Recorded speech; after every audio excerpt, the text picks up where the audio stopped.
Oh, shalom, my friends. Shalom, my enemies, too. This is your old pal, Rabbi Sol Solomon, founder and spiritual leader of Temple Sons of Bitches in Great Neck, New York. And they say there's a phrase, love is a necessary evil. Well, we have so many unnecessary evils in this world. It's kind of nice that there's a necessary one. And to tell us about that, and also his long career in cabaret and music, is this guest that we have in the neighborhood. His name is CRAIG POMRANZ. He's appeared at the Duplex, Freddie's Supper Club. Remember that place? Regine's little mini Regines that she had back when she was regining. He was also a studio singer for lots of different Broadway shows, and a dancer even in commercials. So many things to talk about this man. Most importantly, CRAIG POMRANZ was born and raised Orthodox Jewish. So we have a lot to talk about with CRAIG POMRANZ, our guest in the neighborhood. Shalom to you, CRAIG. Shalom, shalom. So let me ask you, how does a Jew wind up with the name CRAIG?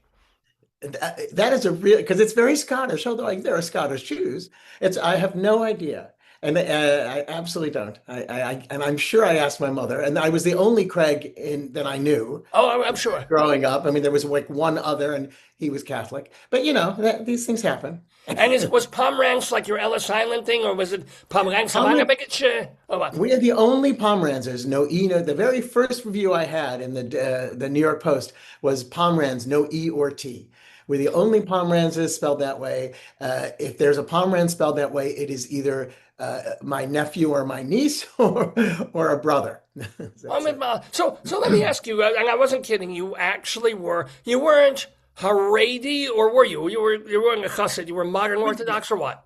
No, we were raised in an Orthodox synagogue, and my grandfather was a lay cantor at the Orthodox synagogue called New Sachari, B'nai Zion in St. Louis. It was a very liberal Orthodox. We had the youngest, a most wonderful rabbi, Aaron Burrow. He was really wonderful, and probably because at that time he was so liberal and progressive for an Orthodox thing. So it was really kind of, I mean, I still walked, as I tell all of my godchildren, I walked 4 miles in the rain in my to shul, but it was. I won't even walk 4 blocks to shul. I'll just Uber it. But let me ask: was having and you should pardon the expression, lay cantor in the family, was that the first inkling that you wanted to get up there and have people watch you sing, or was that disconnected from career choices? Well, the irony is, my grandfather had no voice. He could not carry a tune. That was the irony, right? But the thing about Jewish music is it's all about the words and all about how you interpret it and whatever. So, but no, I mean, everyone did. My bar mitzvah was like, it seemed like a month. And like I had so many, because I could sing, I had so many Haftorah readings and all of that kind of thing. And I did love it. And the actual cantor, I won't mention his name, but the actual cantor, as I was walking around with the Torah, he kept saying to me, well, what? This is a serious occasion. Why are you smiling? And I was like, it's my bar mitzvah. Why aren't you smiling? I'm going to be getting so much money and so many gold pins in an hour or 2 from now. Of course I'm smiling. What's the matter with you? Okay, a couple of Israel bonds that I can't spend on myself. God damn it. No, I'm not smiling about those, but everything else. Come on. And there's cake. There's going to be a Viennese table and cake. Of course there's we couldn't afford cake. But So, all right, yeah, that rabbi sounds a little schmucky, but it's nice that you had growing up, because when we think, you were raised Orthodox, and I assume you no longer are. No. So why did I keep as many traditions as I can, but I don't know. But that's the thing. You had, unlike a lot of people who are raised Orthodox and they feel very suffocated and constricted, and I'm this and I'm this and I don't accept that. You had, sounds like, a rather lovely religious Orthodox upbringing. Why didn't you go straight through? Why did you break into something more conservative? Well, I think that my mom's side was much more Orthodox. My dad was not very Orthodox. So I think that had a big part of it. And I think also because of the progressiveness of the synagogue, but that maybe they don't want to know this, but what he had what he had instilled in me, and maybe he didn't want to, but this is what happened, was he was always talking about how nothing is literal in the Torah, how everything is interpretive, everything is a guideline, everything is a way to sort of look towards the positive or towards what's, and how to relate it to your current life. And I might have taken that a little more to extreme than he wanted. But I think that has a lot to do with it. But I know no matter what other people think, I really appreciate that because I mean, I wish I were, and I think I wish I were a little more religious actually, because growing up, it had such an impact on me. That kind of, well, especially in the world we live in now, it's like nice to have that sort of center of gravity of like, something, there's a tradition here and there's a reason and there's a way of being. And so, yeah, now I'm Yeah, getting no, serious. I take It's hard some to get serious when you're in Seattle. I'm sorry. no, I take some pride in the fact of being somewhat liberal on certain things and the interpretations of the Torah. I teach in my my classes that even Noah's Ark is actually a strip mall in Minneapolis, in modern day Minneapolis, and just picked up, lifted off 5,000 years ago, and not everybody believes this, but I'm saying, oh, you're being too literal. See, there you go. Now, Well, yeah. someone has to prove you wrong, right? I mean, Well, that is the essence of Judaism, proving everybody else wrong. The Jesus thing? No! yeah. Yeah, that guy, Jewish kid. Very, very mixed up, and oh, what a troublemaker. But you are not a troublemaker. You seem like were you a good kid, a good student, No, I was a really good kid. I wouldn't say I was a good student, but I was a really good kid. I was a really good. So you went to college, or did you? You Yeah, eventually yeah. straightened up and flew, Well, intellectually, right? I started working professionally when I was like, 12, 13. I did my first union show at the St. Louis Muni Opera, which is the largest outdoor theater in the country. Wait. Now that you're mentioning that, your co-stars in that show at the Muni Opera were none other than, John Cullum was right? Arthur, and Sally Ann Howes was Guinevere, and they were both remarkable, and they were both really, really wonderful. And oddly, well, not oddly, but they tried to get my parents to take me to New York because they were replacing the young Patrick and Mame on Broadway. And so they thought they were so wonderful to me and they just thought, well, he should be in New York. And my parents were like, I don't think so. Oh, And well, believe me, I begged to go to New York.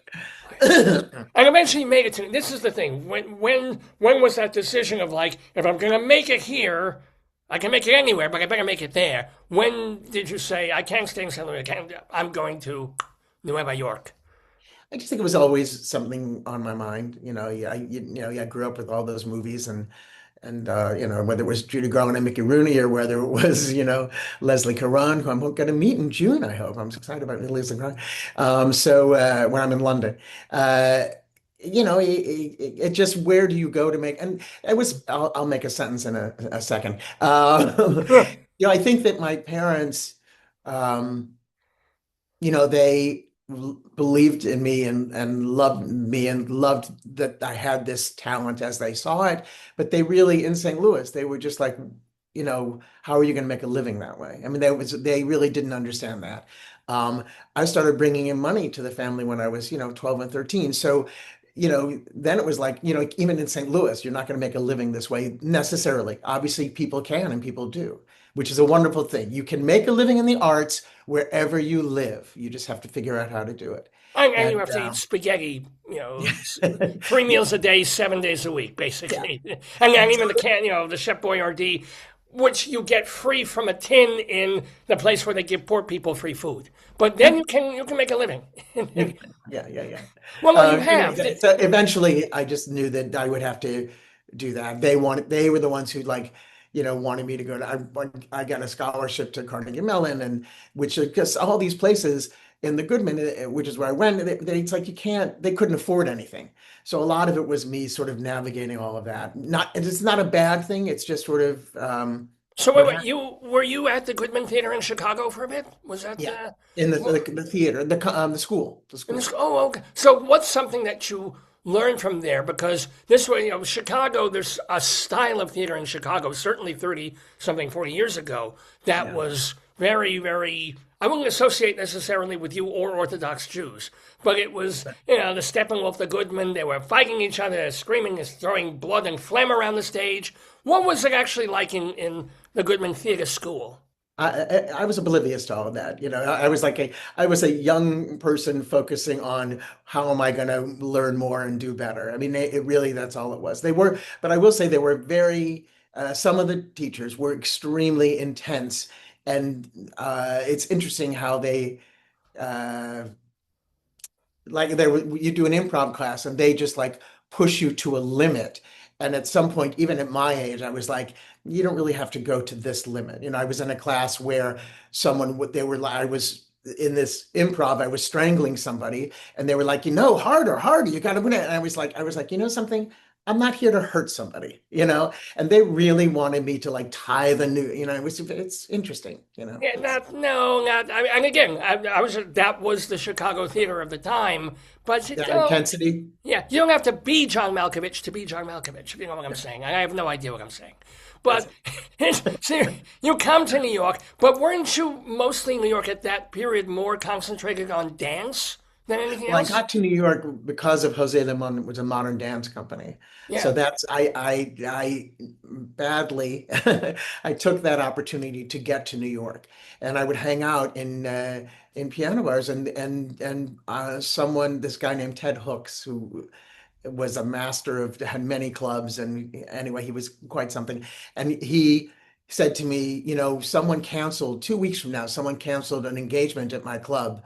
Do you have a nightclub act and would you like to sing? And I was like, of course, even though I didn't have a nightclub act or anything like that. Then I had to like run and gather people together and put something First together. you But I say did. yes, then you learn to ride the horse. That's Yeah, it. Yeah. yeah, that's right. Can you roller skate? Can I roller skate? And you say it in just that Jewish way. I Like, hope "Okay, so. yeah, roll it." And then you close the door like, no, I can't.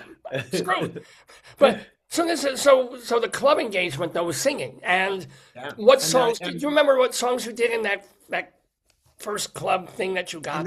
someone told me the other day what's wonderful about cabaret is that people get to know who you are and know you forever, and some people just keep coming back. And recently someone said to me, do you remember the first thing you said the first time you ever did a cabaret act at Ted Hooks on stage? And I said, vaguely.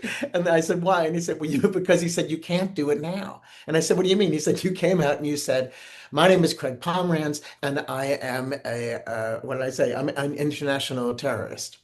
And it got a huge laugh at the time, but I'm not so sure that would work today. Yeah, yeah. Not that there wasn't terrorism back then and it was an inappropriate statement, but somehow inappropriate was cute back then. And it was cute. Now it's not so much. People, to say people are more sensitive now is Yeah. yeah. No, but I did ask you remember a song that you sang, like one of the choices of songs that you Yeah. knew immediately. I better do this one. Well, at the time, I'm trying to remember whatever show was happening at the time was sort of, well, so I sang, Home from the Wiz, for instance, that kind of thing, to talk about how New York was my home kind of thing. That's, Now, also want to add, well, actually, before we forget, in terms of singing and cabaret stuff, one of the reasons we're talking to this particular week, even though he'd be fun to talk to any week, is that CRAIG Pomerantz is doing his latest cabaret show. And we open with this Love is a Necessary Evil. And this is happening at Don't Tell Mama. But you do tell Mama. You want to see this. It's this Tuesday, May 19th at 7 p.m. And Don't Tell Mama is very easy. It's right in Midtown, West 46th Street between like 8th and 9th Avenue. Get your tickets at don'ttellmamanyc.com, or you can also go to Craig's website, CraigPomranz. I'll spell it because, as you say, no E, no T. CRAIGPOMRANZ.com. But so instead of asking about the songs you sang way back then, tell us about the songs in this Love is a Necessary Evil I, song. I want to know why this is happening now because, I was commissioned to do a Jewish show. And I could not, what we were saying earlier, I couldn't find a club that could accommodate the time because we couldn't do the show during before synagogue was over, because it was a Jewish organization and we had to do it and it couldn't be too late. So we ended up at like, well, 8:30 is a good time, but none of the clubs except Don't Tell Mama was willing to accommodate me. I ended up doing that show, sold out that show 14 times. I've never done like one show for that long. I usually do like 4 different shows a year. So, that's what brought me back to Don't Tell Mamas as a place to go. I used to, Pangea was my sort of home base, which I Mm. still a wonderful, wonderful club. But so now that's why I'm at Don't Tell Mamas at 7 o'clock, as you say, coming up next week. On Tuesday, right. So Yeah. what was the Jewish show? It That was please it was tell me. a, it was all they were all well, that was the joke, right? It was called It's All Kosher, because all the composers were Jewish, right? So Pretty much, basically, except Meredith Wilson. They were all of them. Even yeah. It was basically Broadway shows. Let me think of a uh, Broadway show tune. Was it? Of course, it was written by a Jew, and you just did it. Yeah. but it wasn't Broadway, it was everything. It wasn't just Broadway show tunes. It wasn't Broadway Oh, show. so does your general repertoire include what? Pop songs of the 50s, Absolutely. 60s? Oh, sorry. I sing Bob Dylan. What I sing, song? What I Dylan sing song? whatever. Yeah, Forever Young is a very big song that everyone loved. Well, sure. if I can say that I'm known for something, I'm known for reinterpreting pop songs. Like I do. I take sometimes like I do a really interesting arrangement of Downtown in this particular show. Oh, good song. I Uh, love that and I song. do, so I mix and match, and I do a whole arc, and I do a little Sondheim, but I do a little Gershwin, but I do Bob Dylan. I do, someone wrote me the other day and said, "Oh, you have to sing this Grateful Dead tune." It's like when people send me tunes, Which Grateful Dead? Now I'm curious. I'm just which too one? many, too many. I Oh, can't remember, but I do Simon and Garfunkel. So so what he didn't songs? change his name. That was the whole thing. All these people, they changed their names. It's like Garfunkel. What can you do with Well, Garfunkel? not much. Garf. Different The time. world according to Garf. But let me ask Craig Pomrans, though. So, is there a theme to Love is a Necessary Evil? Are they all Yeah. love songs or twisted love songs? What does Yeah. your hour, 70, 60 minutes something have a theme? That love is important no matter where it comes from. And we go through that little journey of like, you fall in love, you break up, you get mad, you get angry, you realize it's nobody's fault, but you realize the experience of it is still what's important, and opening yourself up to the availability and understanding that it's still possible, and that love is, it's it's life, I mean, you need that connection, that engagement with other people.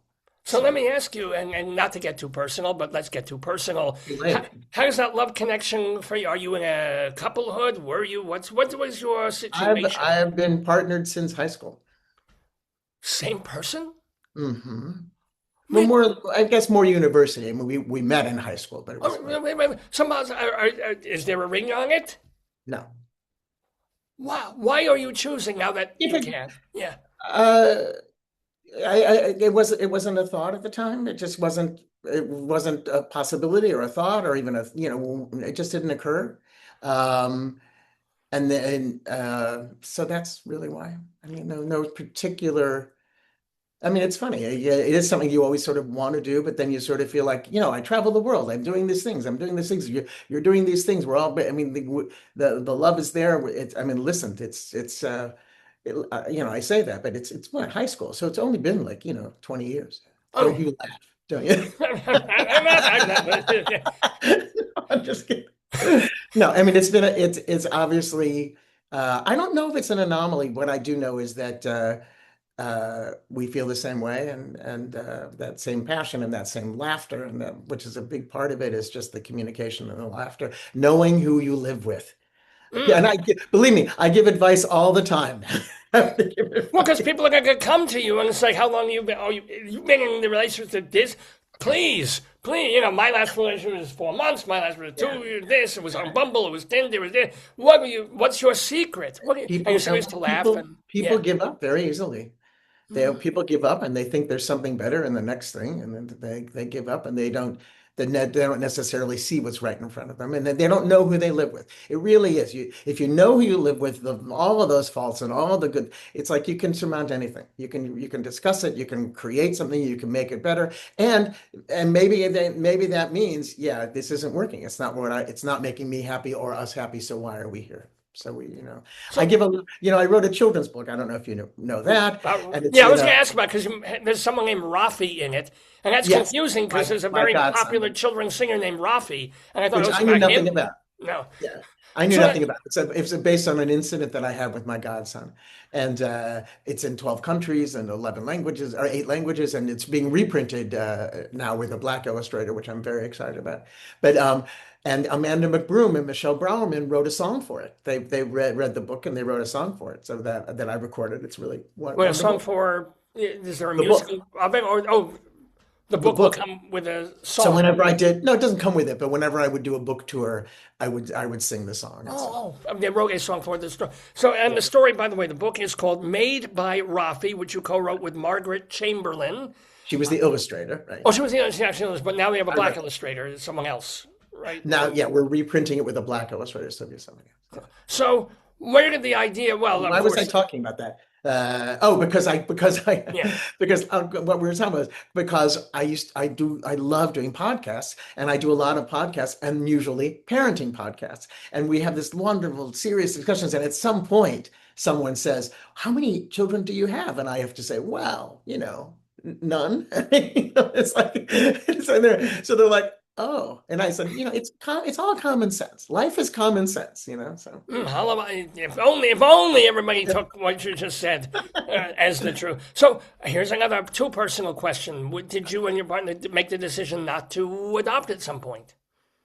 It was never a possibility, sort of. Oh, So it didn't, and nothing of those things entered our minds because it just wasn't a part of growing up. well, you even want to be a parent. It's a totally different world now. It's a totally different world. Marriage, adoption, all of that stuff is a totally different thing, which is, I mean, wonderful, but it just wasn't uh, a Mm. part of our growing up. So So, can I ask you? you can. Speaking of something that shows the person you are and the gender you are, sounds like one of the galvanizing moments, and yes, I'm cribbing this from your bio, your official bio, was watching Liza Minnelli do something on stage, and that shocked you. There are too many moments, of life. I mean, I wrote an article about how Doris Day taught me to sing. I think she's one of the most perfect singers ever, with a beautiful voice and diction that's perfect, and she tells a story. I mean, she knows how to sing. But the Liza thing was because the Muni Opera, because I was working there as a kid, I got to go to all the shows, and she presented Liza with a Z, and she came down stage the first night, and she like was sweating, and she like, oh, I'm taking my eyelashes off, like she didn't have that accent, but she's talking, and she said, you don't mind, and she said, and I would never, I just, Mama, this is Mama's, I would never do this song, but I'm in St. Louis, how can I not? And then she would sing, Meet Me in St. Louis or something, which she would never do, or Over the Rainbow. I can't remember exactly, Wow. and I just thought she's such a brilliant, really brilliant performer in every way. I mean, just that excitement and the crispness and what she does. Anyway, I was thrilled, right? And so I went back the next night, and the next night I'm watching the show, and then she comes downstage and she says, oh, and she peels the eyelashes and she's doing that, and she the exact same thing, and it was totally fresh. And that was a Oh. real learning thing for me about how you can create that spontaneity doing the same thing over and over again. And it was a real lesson, and I stand by it. It's like, I mean, if you're authentic in the moment, you can say the same thing over and over and over again, and it's real for that moment, and So it works. what are you? You said there are so many, but I want to hear them. Yeah. Like who else besides Liza? Whether you saw Um, them at the Muni or maybe in a place in New York or elsewhere in Chicago. What other performers did you just sit there and go, Well, when I was lucky enough when I was on a high school field trip to go to New York, and I snuck out after curfew. And I tell this in my show occasionally. And then I said, so it's mid. Can you imagine? It's like Times Square, midnight in Times Square. A healthy 16-year-old boy goes out into Times Square, and what does he do? He goes to a piano bar. I was like, which is like the pathetic part of my life. Except that the first place I went to was a place where the great composer Murray Grand, who wrote Guess Who I Saw Today, as well as a lot of other things, but that's his big song, was playing piano. And sitting at the bar, sitting at the piano around it was Rex Reed, and he was with Gloria DeHaven, Mary Travers from Peter, Paul, and Mary, and Richard Rodney Bennett, Sir Richard Rodney Bennett, one of the greatest musicians on the planet at the time, and an Oscar winner and whatever. And I was sitting at the bar, and even though I was young, it's like I was mouthing the words to everything. And then they were like, "How do you know these songs and the verses?" Because I knew the verse. They played this game where they would play the verse, and then you would have to discover the rest of the song. And I knew them all, so they were like totally baffled by that. And then they had me sing, and then it was just like I became. So when I actually moved to New York, I became friendly with all of those people. So, and the what we miss in New York at the moment Mm. are those piano bars, those piano bars, those great players who just you sit around the piano and they tell you stories and they sing songs that you don't know. I mean, a lot of the material that I do are songs that nobody knows. I mean, not a lot, but I mean, I put them in there because they're songs that people should know, and it's just great to remind us that it's a big world out there with a lot of music. So Oh, it's fun. It's fun. So No, I do want to interrupt because I also want to tell people that even if you can't get to see Craig Pomerantz this Tuesday at Don't Tell Mama doing his show, he does have 2 CDs out that capture some, these songs that he's talking about. One CD is More Than a Seasonal Thing, songs connected to the seasons, and My Heart Don't Skip a Beat, which grammatically, I have some issues with the title, but still, you can get these CDs. You can get a lot of this stuff at his website, CraigPomranz.com. And it's a way to connect with him. And also, you've got a couple of videos on YouTube. You have a channel there where you can see this man in action, as well as going to see him live this week. But let me ask you, sorry. wait. My heart don't skip a beat is the lyric in the song, just so you know. I figured it would be, but that doesn't excuse it. Good grammar is good grammar, whether it's Bob Dylan writing it or George Gershwin writing it. Excuse me, or Ira would be, but yes. Anywho, which brings me to my next question. I'm wondering if you're like all these other people who are head up about an article that came out in the New York Times about 2 weeks ago where they listed the so-called 30 greatest American living songwriters. Did you see it? Did you read it? Or you I heard didn't about see it? that article, but I do have a comment about the New York Times. I was really pissed at them, and I wrote them, as we all are probably recently. But I wrote them. I wrote to my friend who was the theater critic at the Times, and Ben Bradley? no, Or, no, no, oh, no, another one. Jesse Green. Oh, I Anyway, know, yes, I know, yes. so I wrote, and I said, "What do you think?" I think I want to, and he said, "Yeah, they'll never print this letter because they put out that seasonal thing where they do, the whole arts and leisure section. This is the season that's happening, and they have pages on the movies that are coming up and on the theater that's coming up. There was not one music venue." Not one.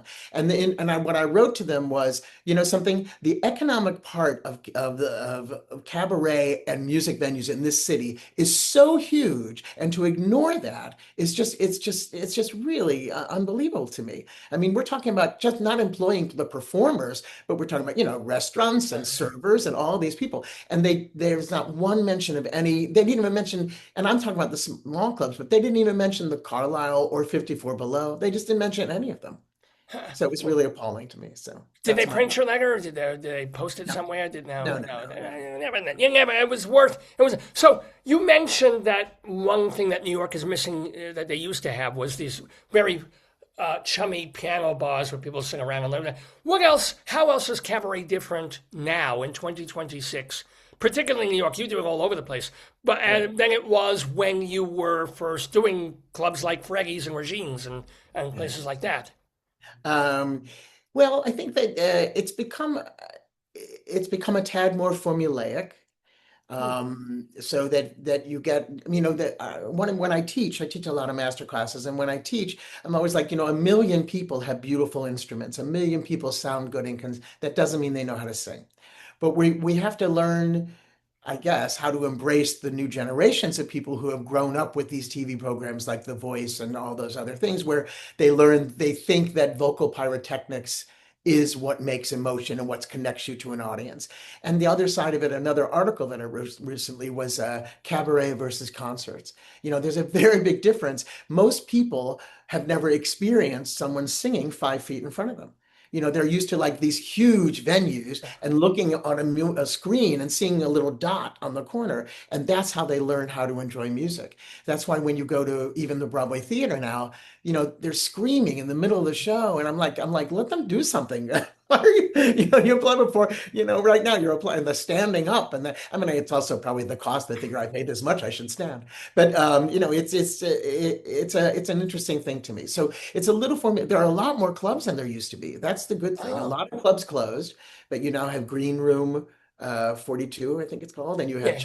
Chelsea Table and Stage, and you got Pangea, and you've got, so there are clubs, Don't Tell Mamas, of course, and Birdland. Yeah, right. Birdland.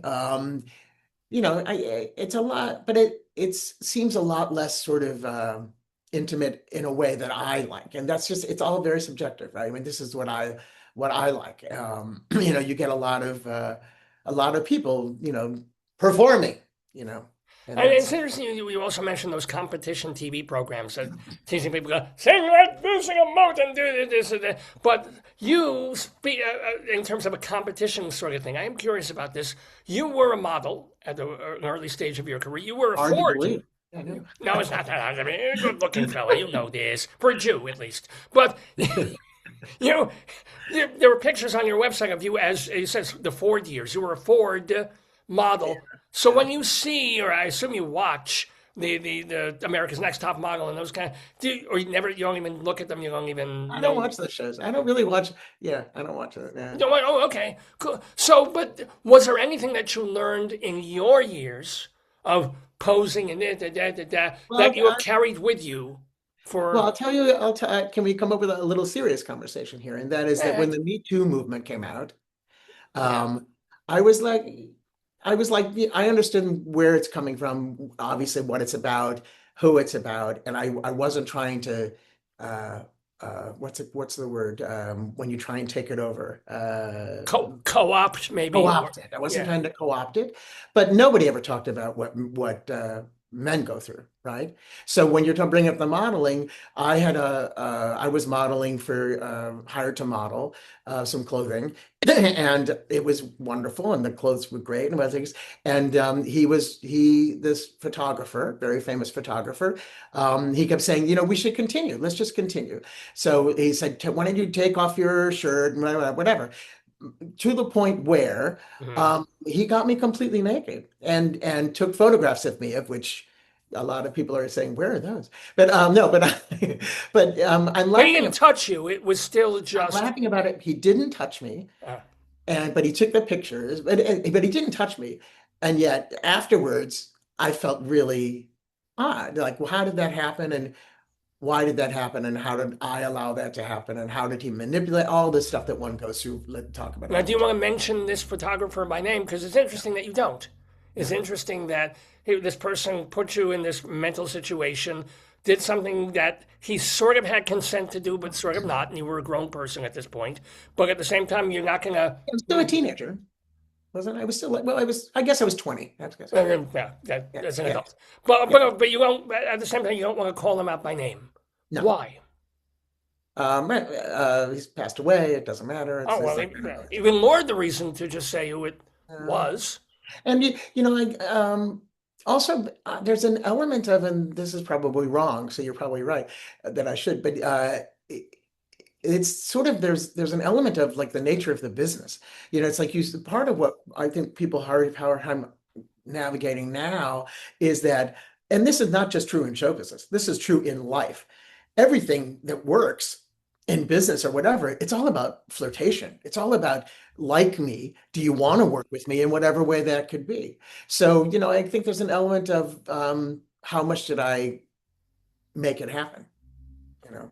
Oof. And Wow, the that weirdest thing, is, and yeah, no, but it's complicated because one of yeah. the oddest things about it is was that I'm an extremely modest person about my body. So for me to allow that to happen, there's some other motive there Oh, about if you're talking freeing. about modesty, even my wife has not seen my nipples in 3 years. I'm just like, no, no, not happening. No, I have 5 taluses. I put one over the other just in case I lose four. When it's cold, how do you hide them? Well, the talus just goes like, boing. I don't even know what I'm saying. We're talking with CRAIG POMRANZ here in the neighborhood. Have just a couple more minutes with the delightful fellow whom you can see at Don't Tell Mama this Tuesday night at 7 doing his show Love is a Necessary Evil, which amazingly enough, we've talked about music, we've talked about all these songwriters and things. I don't think you have yet said one actual name of a song that is in Tuesday's show. Well, Go! Blossom Dearie was a friend of mine, Oh, which was not easy if you knew Blossom Dearie. And I used to sing, she always sang the early shows at 6 o'clock, and I would sing the later show after her. And she has a song called Love is a Necessary Evil. So that's one of the that's one. songs. That's one. You're right. You did mention sort of. But I know, and I sing, I'm trying to think of the diverse thing. I sing Richard Maltby, Maltby and Shire, who just had their last part of their review that they do, just was at this here in anyway, just went off Off Broadway. Yeah, just I closed forget the off name. Broadway, right? Yeah, yeah. He has a song that I grew up with, Starting Here, Starting Now was a huge thing, right? So Richard and I are actually good friends, and he has a song, I Don't Remember Christmas, which I do that song. And Well, you wouldn't remember Christmas. We started the conversation with this, and why you would not remember Christmas. well, you're all inclusive, right? So, but I'm trying, and I sing My Romance, one of the great, great, great songs. So, a lot of songs, and I sing a song by Carol Hall. That's an adorable song called "It's Only a Broken Heart." So it's it's a funny song. Now, speaking of being brokenhearted, and here I sit, Yes, let me ask you, CRAIG Pomerantz, and we're bringing this sort of full circle. sure. What aspects of Judaism do you still bring to either your career and or your daily life? Because you say you're still, you're certainly not Orthodox or religious, but, so where does the J fit in?